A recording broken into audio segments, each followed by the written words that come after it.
Strike program starring Jack Benny with Mary Livingston, Phil Harris, Rochester, Dennis Day, the Sportsman's Quartet, and yours truly, Don Wilson.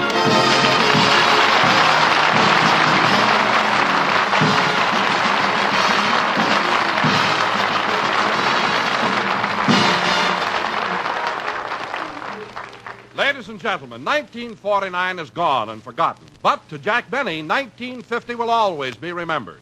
Because 1950 is what he paid for his new suit. And here he is, Jack Benny.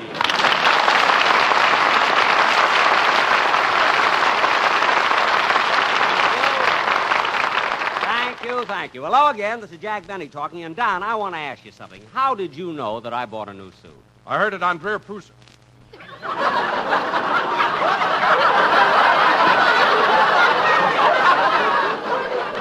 You heard it on what? Wait a minute, I want to hear this. You heard it on what? I heard it on Drew Pearson's broadcast. Ladies and gentlemen, he got the award for being the best announcer in the show.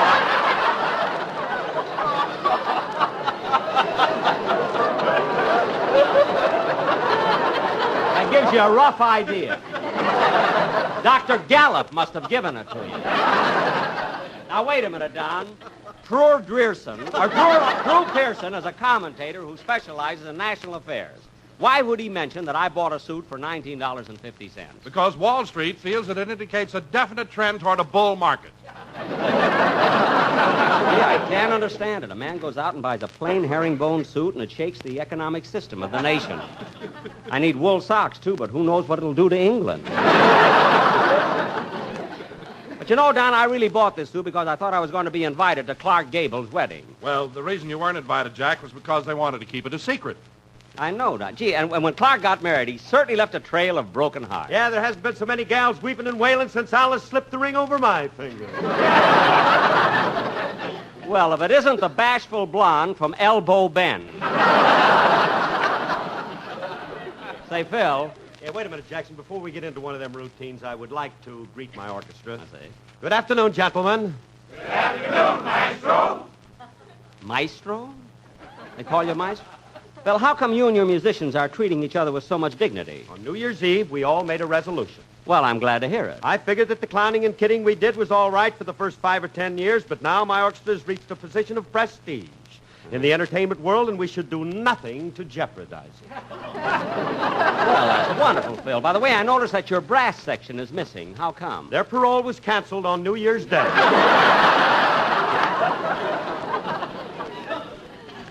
Well, I'm glad that 703896 is still with us. I like the way he sandpapers his fingers before he plays the piano. What a gang. Phil, this is the new year, 1950. Why don't you do something about your orchestra? What do you mean? Well, just look at Remley sitting there on his stool, sound asleep, using his guitar for a pillow. Well, that ain't Frankie's fault, Jackson. It's not his fault. You know, you don't get much rest when you sleep under the sink, on the piano, or in a bathtub. Wait a minute, Phil. You mean Frankie sleeps in those kind of places? Look, Dad, he sleeps in the place he was when the bottle last ran dry. What? You know, when your knees buckle, you ain't always over a feather bed. I guess not, but you'd think... Oh, hello, Mary. Hello, Jack. I was just going to... Well, Jack, you're wearing that new suit you bought last Tuesday, aren't you? Yes, Mary. Wait a minute. How did you know I bought it last Tuesday? Truman had it in his message to Congress. Oh, yes. They booed the coat and cheered the pants. I remember that. What excitement. So, Mary, you know I haven't seen you since the Rose Bowl game. That's right, Jack. There was some crowd out there, wasn't it, Mary? Oh, we didn't go to the game. We watched it on Jack's new television set. You mean Jack got a television set? Uh-huh. Well, don't tell me that Tighter Than Springtime is finally loosened up. Oh, he didn't buy it. It came with his new suit. Mary, don't be ridiculous. The Warner Brothers gave it to me. Well, it's about time. You certainly gave it to them. Yeah, now, kid, let's cut out this small talk because we've got a very important show to do. Jack, is Fred Allen going to be on this program today? No, Mary. Allen will be with us next week. The train he was coming out on had to go through a sheep dip treatment at the border. They got to dip him twice. Tonight we're doing a very important play. It's an exciting mystery melodrama that takes place in a restaurant. Well, come on. Let's get this corny sketch over with. Huh? Dennis, you're late. So what? You want to make something out of it? What? You heard me, Clyde. You ain't wearing earmuffs. Dennis. Dennis. You make me sick. Now, look, kid, if you think you can come in here... Don't crowd me, son. For heaven's sake... Dennis, what's come over you? It's my New Year's resolution. Nobody's pushing me around anymore. That's telling him, Wormy. Yeah.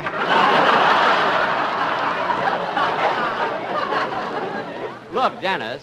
Leave him alone, Jackson. I told him to get... Oh, I see. What'd you say, Dennis? Nobody's pushing me around anymore. From now on, I'm getting what I want. Hey, you in the high heels. Come here. Me? Yes, you, Toots. Come here. Go ahead, Mary. Go ahead. Play. Yes. Now put your arms around me and hold me tight. Tight, I said. Now I'll put my arms around you and squeeze you like this and...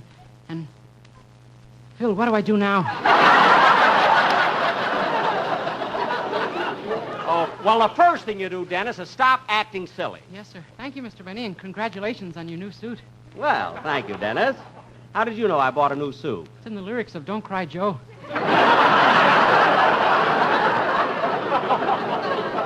Such a fuss over a suit. It's only herringbone, you know. Wormy. And now, ladies and gentlemen, for our feature attraction tonight, we are going to present a melodramatic mystery entitled Murder at Romanoff's. This scene takes place in one of the most fashionable restaurants in Beverly Hills, where all of... excuse me. Hello? Hello, Mr. Benny. This is Rochester.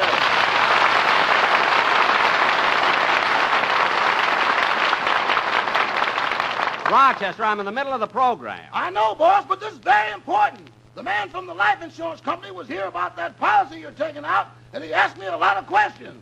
Well, I hope you answer them right. Oh, I did.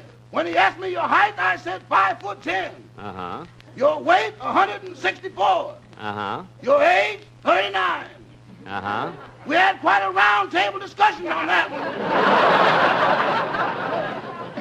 Wait a minute, Rochester. Why should there be any question about my age? Oh, it wasn't the question. It was the answer we had trouble with.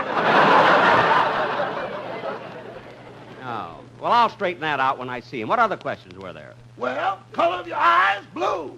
Uh-huh. Color of your hair, blonde. You told him I was a blonde? You must be. I got the red, brown, and black ones in the bandage. Oh, yes. What else happened? Well, then I told him what you wanted. And he said that never in the history of the life insurance business has a policy been made out that way. Well, didn't you insist that I want it that way, Rochester? Yeah, but he told me no matter what you say, you can't be your own beneficiary.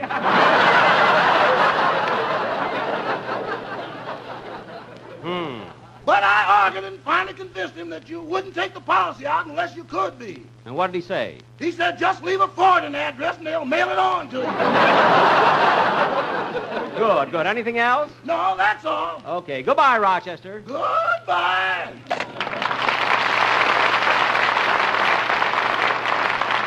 All right, kids, let's not waste any more time. And now, ladies and gentlemen, for our feature attraction tonight, we bring you that melodramatic mystery entitled Murder at Romanoff's.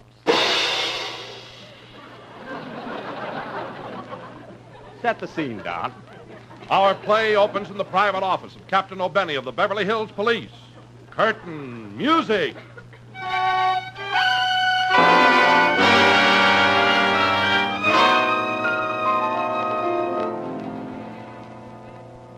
Now, listen, men. There have been a lot of complaints. We're going to straighten things up around here. You first, Officer O'Day. What'd I do now? Yesterday, I sent you out on a simple assignment. All you had to do was look for cars parked next to fire hydrants and give out traffic tickets. Well, I did. O'Day, how many times must I tell you? Put the tickets on the cars, not the hydrants.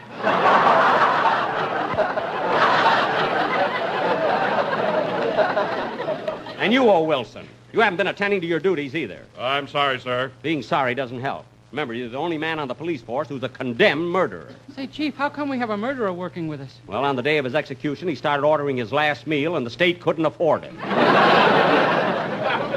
I'm really disgusted with you, man. Why, we even have our bloodhound, Prince, is smarter than you. Come here, Prince. Here, Prince. Prince, how much is 1 and 2? That's right. Now, what's 6 minus 4? Right again, Prince. Now, what is the square root of 73,429?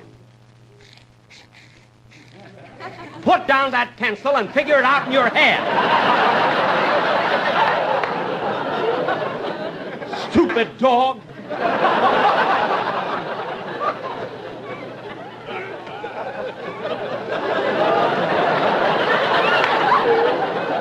Now, men, today I want... Hello, Beverly Hills Police, Captain O'Benny speaking. Hello, Captain. This is Mitzi LaRue. Mitzi LaWho? Mitzi LaRue. Hello, Mitzi. How do you do?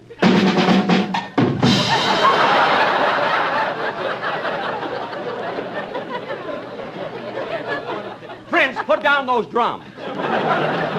Never should have given them to him for Christmas. Now, what is it, Miss LaRue? Well, Captain, I'm the cigarette girl at Romanoff's restaurant. Yeah? I want to report that a man named Carlton Quince was murdered here 2 hours ago. 2 hours ago? Yes. What was that, another murder? No, the same one. What? We had it transcribed for release at this more convenient time. Good. We'll be right over. Goodbye. All right, men, get out the squad car. There's been a murder at Romanoff's. And I'll find out who killed Carlton Quince, or my name ain't... Lucky Strike means fine tobacco. Rum and vermin fully packed, so LSMT, LSMT. Everybody knows that Lucky Strike pays millions more for fine tobacco. Yes, sirree. Hey!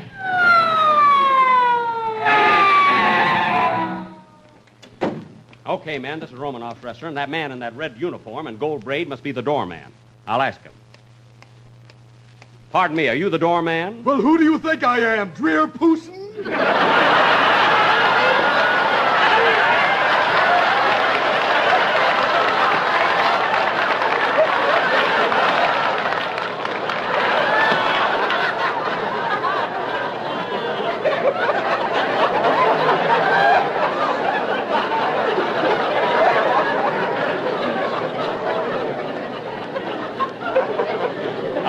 Now stand aside and let me in. You can't get in here unless you have a reservation. A reservation? Well... If you say anything about being an Indian, I'll punch you right in the nose. I was trying to switch it. Now, look, there's been a murder committed in here. I'm Captain O'Benny, so stand aside while I... Doorman, what are you staring at? Ooh, a new suit.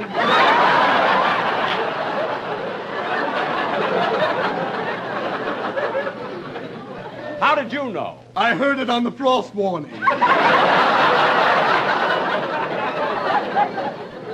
well, out of my way. Come on, man, let's go inside. I'm going to find the murder of Carlton Quince, or my name ain't... LSMT means fine and light and mild tobacco. Yes, sirree. Hey!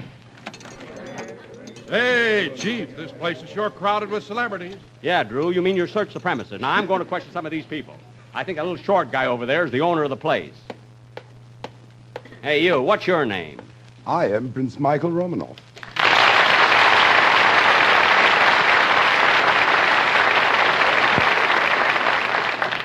Well, tell me, Prince Romanoff, what do you know about this murder? Murder? Has there been a murder here?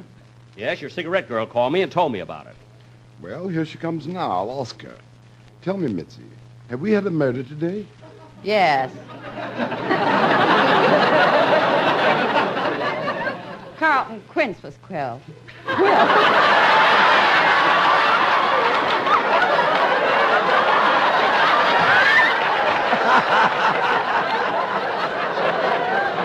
One lousy rehearsal.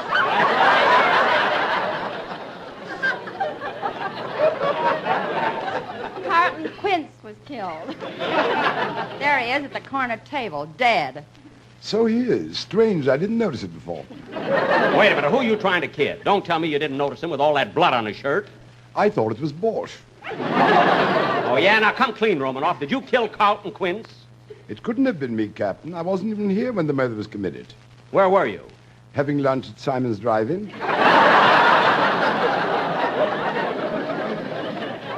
How come you weren't eating here? Who can afford these prices? Oh, well, who's that sitting over there eating that big steak? Simon, he's loaded. I'll get back to you later. I want to look around. Now, nobody leave this room. There's been a murder committed. Don't raise your voice, Chief. You remember, this is the classiest joint in town. Some class. Look at that broom leaning against the table. Well, that's no broom. That's Frank Sinatra. Well, I'm going over and talk to him. Say, you. Are you Frank Sinatra? Won't you tell me when we will meet again? Sunday, Monday.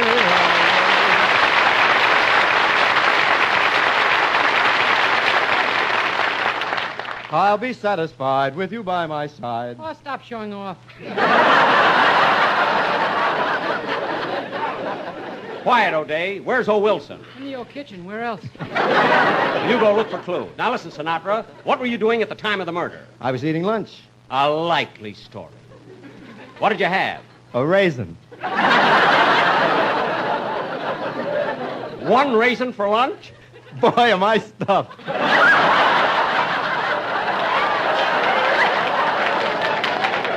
Never mind. I want to know. Say, Captain O'Benny, that's a beautiful new suit you're wearing. Cost $19.50, didn't it? Yes, how did you know? Last Friday, I sang Don't Cry Joe. Oh, yeah. Now, tell me, Frank, what do you know about the murder of Carlton Quince? Well, personally, I think Romanoff did it. Oh, you do? Well, I'll call him back again. Oh, Prince! Not you, you stupid dog!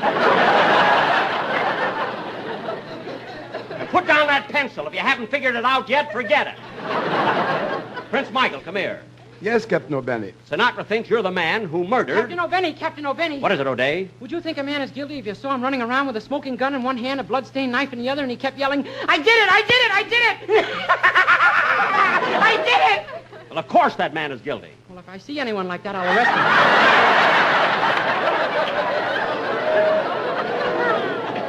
Good, good. Tell me, Captain O'Benny, who is this peasant? I'm Officer O'Day. Who are you? I am His Imperial Highness, Prince Michael Romanoff. Well, how do you do?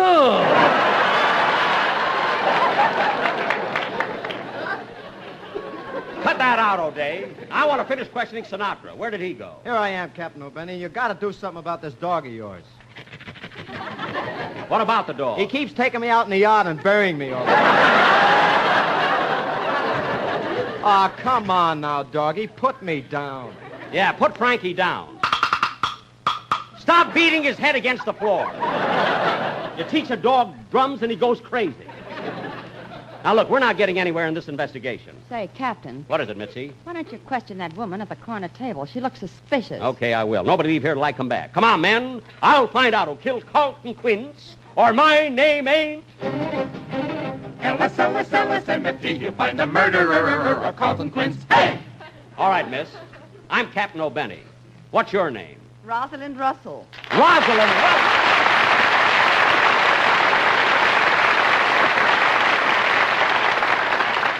Now, wait a minute, Miss Russell. This is a restaurant. Who's applauding you? The waiters. I'm a heavy tipper. Well, I wouldn't know about that. Now, what were you doing at the time of the murder? Believe me, Captain O'Benny, I had nothing to do with the murder. Absolutely nothing. I was just sitting here eating my lunch. A likely story. What did you have for lunch? Well, I started off with tomato juice. No, it was prune juice. No, tomato juice. And then I had consomme. And then I had a filet mignon, medium rare, and potatoes. French fried potatoes. Do you hear me? French fried potatoes. Miss Russell, have you ever won the Academy Award? No, but I'm always in there punching.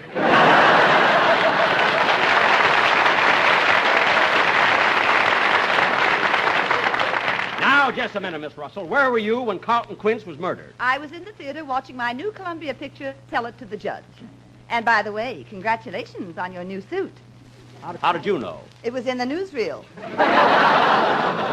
Say, that's a nice dress you're wearing. It's taffeta, isn't it? Yes, it is taffeta. Would you mind getting up and walking around a bit? Walk around? Why? I always wanted to hear Rosalind Russell.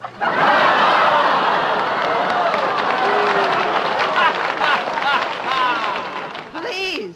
I just had my lunch.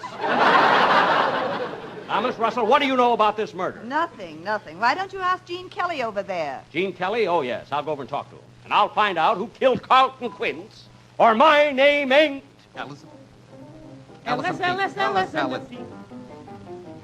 Lucky strike. Hey! That was the lousiest thing I've ever heard in my life. You're... One rehearsal, that's all. You're Gene Kelly, aren't you?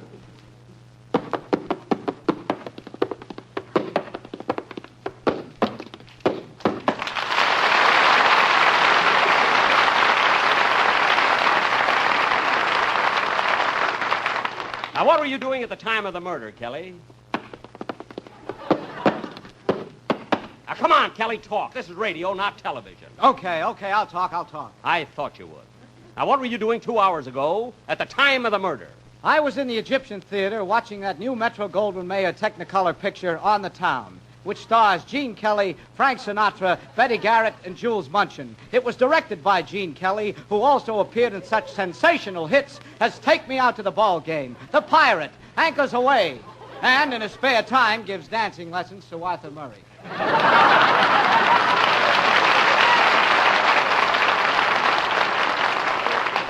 I see. And what did you do after you left the theater? I rushed right over here. Why? I couldn't wait to see your new suit. How did you know I had a new suit? Well, while I was sitting in the Egyptian Theater watching that new Metro-Goldwyn-Mayer Technicolor picture, On the Town, which stars Gene Kelly, Frank Sinatra, Betty Garrett, and Jules Munchin, and was directed by Gene Kelly, who also appeared in such sensational hits as Take Me Out to the Ball Game, The Pirate, Anchors Away. Yes? What was it you asked me? I asked you how you knew I had a new suit. Oh, yes. Well, while I was in the Egyptian Theater watching... Never mind! Now, look, Kelly, I'm going to find out who killed Carlton Quince if it takes me clear into the middle of Amos and Andy. Now, come clean, Kelly. Why did you kill Carlton Quince? I didn't do it. It was Mitzi LaRue. I didn't do it. It was Mike Romanoff. I didn't do it. It was Rosalind Russell. I didn't do it. Wait, Frankie, I haven't accused you yet. What's going on here anyway? Now, look, somebody in this room murdered Carlton Quince, and I'm going to find out who. I beg your pardon, but I have to go now. Huh? Who are you? Carlton Quince. Carlton Quince? Why, you're the murdered man. I know, but I have to go to rehearsal. They're killing me again tonight on the Whistler. On the Whistler program? Yes, would you hand me that napkin, please? The napkin? I want to wipe off this borscht. They're strangling me there. Oh, well, lots of luck. May I have your autograph? Certainly. Thank you. Music, please.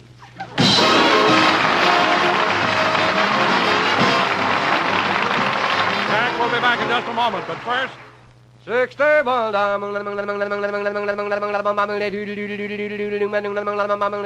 American. Friends, it's certainly true that when you smoke, you want smoothness, mildness, and deep-down enjoyment. And that's precisely what you'll get with every Lucky Strike you light, because there's never a rough puff in a Lucky. Just think of that, friends. Luckies are always smooth, mild, and mellow, every puff of the way. For you see, it takes fine tobacco to make a fine cigarette. And LSMFT, Lucky Strike, means fine tobacco. Now, fine tobacco costs more, and Luckies pay more. That's right. Luckies pay millions of dollars more than official parity prices to get ripe, mellow tobacco for your Lucky Strike. Just listen for a moment to what the tobacco experts say about the kind of leaf Lucky Strike buys. Take Mr. L. Garland Griffin, a tobacco auctioneer from Clarksville, Virginia, who recently said, "All in all, I've sold over 100 million pounds of tobacco. And season after season, I've seen Lucky Strike buy fine tobacco. Prime, ripe leaf. The kind of tobacco for downright good smoking. I've smoked Luckies regularly for 14 years. Now there's a tip for you, friends, from a man who really knows tobacco. So for your own deep-down smoking enjoyment, light up a Lucky. You'll agree with the tobacco experts, with the millions who choose Luckies for a finer, milder, smoother smoke. Yes, puff after puff, pack after pack. There's never a rough puff in a Lucky. Good reason to make your next carton Lucky Strike. All right, men, we're on our way back to the station. I better make a report. Calling all cars, it's Captain O'Benny. The Romanoff murder mystery has been solved, thanks to Michael Romanoff, Frank Sinatra, Rosalind Russell, and Gene Kelly. That is all. Headquarters, you got anything to report? Yes, Chief. Something just came in on a teletype. What is it? It says Fred Allen will be the guest star on a Jack Benny program next week. That'll really be murder. Hey, we're supposed to make a right turn to the police station. You turned left, you stupid dog. How he ever got his driver's license, I'll never know. Be sure to hear Dennis Day and the Day in the Life of Dennis Day. Stay tuned for the Amos and Andy Show, which follows immediately. This is CBS, the Columbia Broadcasting System.